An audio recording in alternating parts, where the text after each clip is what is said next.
wabarakatuh. Perkenalkan, nama saya Suci Aulia dari kelas 10 Perbankan 1. Saya akan menerangkan kembali materi IPS tentang bentuk interaksi keruangan.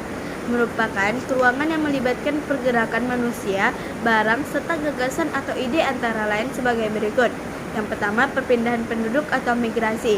Jenis-jenis migrasi meliputi imigrasi, yaitu mobilitas orang dari luar negeri ke dalam negeri yang baik sifatnya sementara maupun menetap.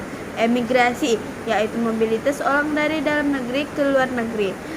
Yang ketiga ada urbanisasi, yaitu mobilitas penduduk dari oleh kekuatan yang bersifat pengukuhan.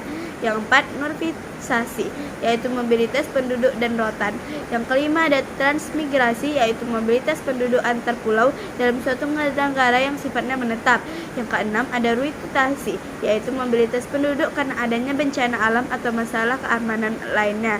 Yang ketujuh ada situasi, yaitu mobilitas penduduk yang bersifat sementara untuk keperluan yang lain yang menghapuskan menyerap di tempat tujuan. Yang ke-8 ada kumulasi, yaitu mobilitas penduduk dari dua ke satu yang bersifat tidak permanen pada hal yang sama. B. Komunikasi. Komunikasi merupakan bentuk interaksi antar ruang yang melibatkan bentukan ide atau gagasan secara langsung maupun tidak langsung. Contohnya adalah seputukan informasi. Di antaranya adalah sarana televisi yang menyiarkan kejadian aktivitas di suatu wilayah, streaming, berbagai platform streaming di dunia internet memudahkan seseorang untuk menyaksikan kejadian-kejadian di dunia. Website merupakan sejarah di dunia maya serta terhubung di dunia internet. Manplex merupakan tempat bertanya untuk pemilih di dunia maya. Keadilan internet mengubah interaksi ruang dan interwal ke aktivitas maya dibentuk negara place. C. Transportasi. Bentuk interaksi ruang antar dipersembahkan barang jasa dari daerah satu ini daerah satu lain. Contohnya adalah perdagangan internasional, ekspor dan impor, pengiriman komoditas perdagangan melalui transportasi laut, darat, udara dari satu daerah ke daerah lain.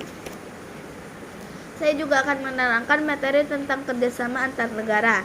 Upaya pelaksanaan sistem perpolitikan luar negeri Indonesia sebagai amanah falsafah atau ideologi Pancasila dan landasan konstitusi Undang-Undang Dasar 45. Kesempatan ini dimanfaatkan Indonesia untuk sementara mempromosikan kehidupan masyarakat yang harmonis, menjunjung tinggi norma-norma masyarakat yang harmonis, menjunjung tinggi norma-norma masyarakat. Yang satu, kerjasama bilateral.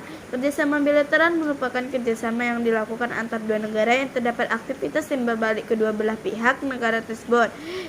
Motif kerjasama adalah menjaga kepentingan nasional, menjaga perdamaian kerjasama, kesejahteraan ekonomi, dan C. Ada bidang kerjasama bilateral. Bidangnya adalah kerjasama bidang hukum, merupakan kerjasama yang bersangkutan dengan masalah hukum. Kerjasama bidang ekonomi yang meliputi perdagangan, ekspor impor, perekonomian modal, utang piutang berkaitan dengan masalah ekonomi. Yang ketiga ada kerjasama di bidang pendidikan dan sosial budaya, meliputi pertukaran pelajar, pemberian beasiswa, pertukaran guru dan siswa. Yang empat ada kerjasama di bidang pertanian dan meliputi latihan militer bersama pembelian Austigo. Yang dua ada kerjasama regional. Kerjasama regional adalah kerjasama antar negara di suatu kawasan yang umumnya berdekatan. Tujuannya utamanya adalah memajukan dan merangkum eksekusi negara yang berada di pulau suatu kawasan. Yang ketiga ada kerjasama multilateral, merupakan kerjasama yang melibatkan lebih dari dua negara. Dampak atau contoh kerjasama multilateral adalah pemeriksaan bangsa-bangsa.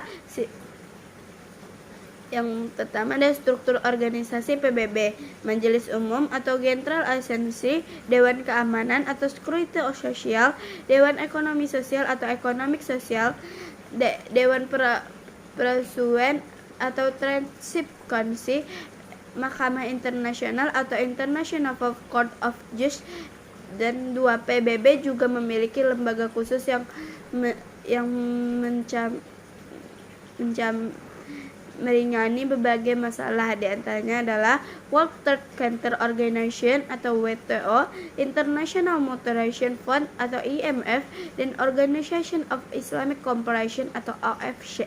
Segitu saja materi yang bisa saya jelaskan. Apabila ada kesalahan mohon dimaafkan. Wassalamualaikum warahmatullahi wabarakatuh.